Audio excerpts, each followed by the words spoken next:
Ukweli ni kwamba mafanikio sio rahisi, mafanikio sio siri, mafanikio ni nidhamu ambayo inasimamiwa na masaa 24 tu tulizonazo sote. Huwezi kununua muda zaidi, lakini unaweza kuuongeza kwa kuupanga vizuri. Amka mapema, weka umakini, kata vikengeushi na anza kufikiria.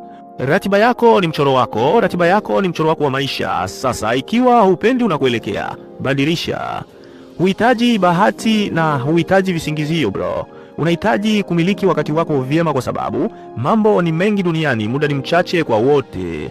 Ukweli ni kwamba maisha yako ni jumla ya jinsi unavyotumia siku zako. Ikiwa unataka maisha tofauti, badilisha matumizi ya siku. Unaanza leo kitofauti. Ifanye siku yako ihesabiwe kila siku unazoishi, na hesabu yako ya masaa 24 ihesabiwe kama nguvu yako. Yatumie kwa busara bro. Tumia hekima tu na hakuna kitakachoshindikana.